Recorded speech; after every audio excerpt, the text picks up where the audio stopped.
बहुत समय पहले की बात है जब धरती पर जानवरों की एक अद्भुत दुनिया थी। इस दुनिया में सभी जानवर बोलते थे। उन्हें अपनी भावनाएं व्यक्त करने में कोई परेशानी नहीं होती थी। जंगल में एक सुंदर पेड़ के नीचे विभिन्न जानवर एकत्र होते थे और अपनी कहानियों से एक दूसरे का मनोरंजन करते थे। गिलहरियां अपनी हल्की फुल्की बातें करती, चूहे अपनी अदाओं से सबको हंसाते और हाथी अपनी बुद्धिमत्ता से सबको चकित करते थे। एक दिन जंगल में एक विशेष सभा का आयोजन हुआ।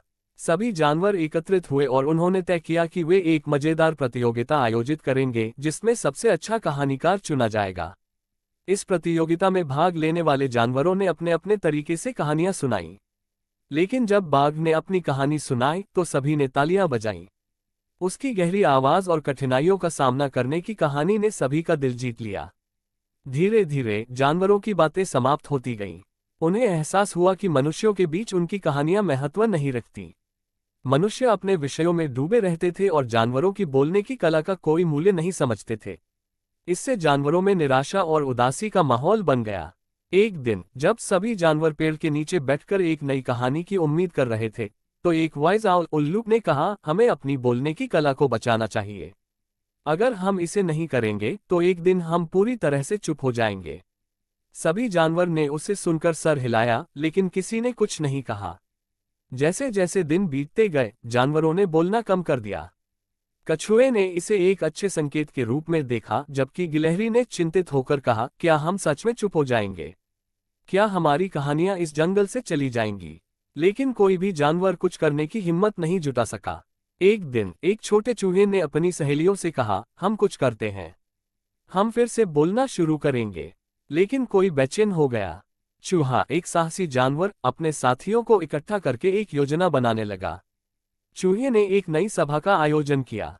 उसने सभी जानवरों से कहा, हमें एक बार फिर से मिलकर अपनी कहानियां सुनानी चाहिए।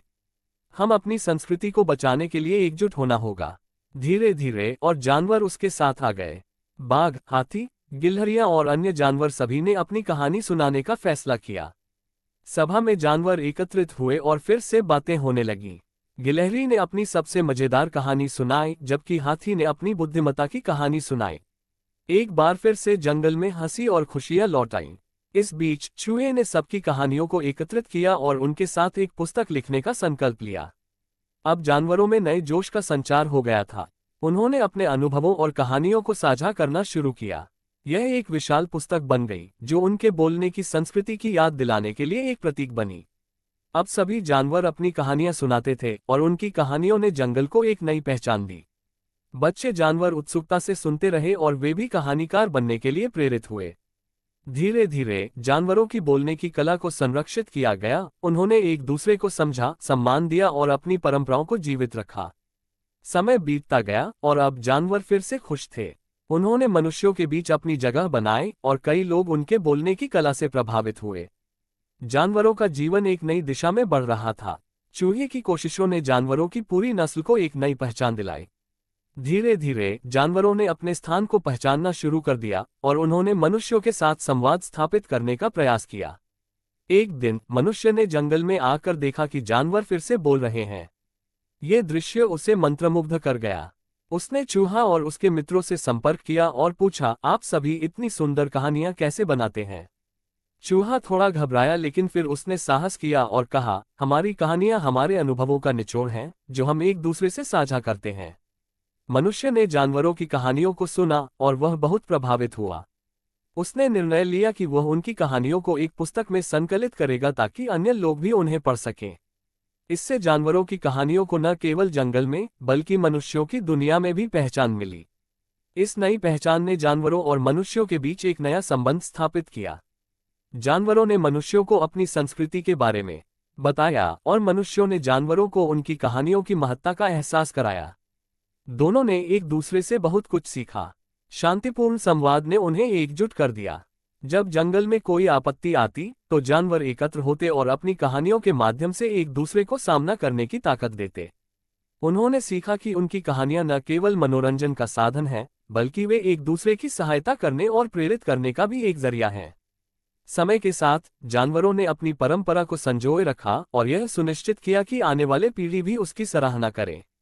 उन्होंने एक विशेष दिन स्थापित किया जिसे कहानी सुनाने का दिन कहा गया। इस दिन सभी जानवर अपनी कहानियां सुनाने के लिए जंगल के क्लांग में इकट्ठा होते थे। यह एक उत्सव जैसा होता था जिसमें न केवल जानवर बल्कि मनुष्य भी आमंत्रित होते थे। आने वाले वर्षों में जानवरों ने अपनी कहानियों के माध्यम से बहुत सी महत्वपूर्ण बातें साझा की। उन्होंने अपने सच्चे अनुभवों के बारे में बताया, साथ ही साथ उन्होंने साहस, मित्रता और एकता का संदेश भी फैलाया। इस प्रकार जानवरों ने फिर से अपनी आवाज प्राप्त कर ली। उनकी कला सभी के दिलों में बसी हुई थी। अब वे केवल एक समूह नहीं थे, बल्कि एक समृद्ध संस्कृति का हिस्सा बन गए थे, जिसे सभी ने सराहा। और इस तरह जानवरों ने अपनी बोलने की कला को फिर से और सशक्त बनाया। अब जब भी कोई बच्चा पूछता जानवर क्यों बोलते थे, तो सभी एक साथ आवाज उठाते, क्योंकि हम सबकी कहानियां महत्वपूर्ण हैं और हमें उन्हें सुनाना चाहिए।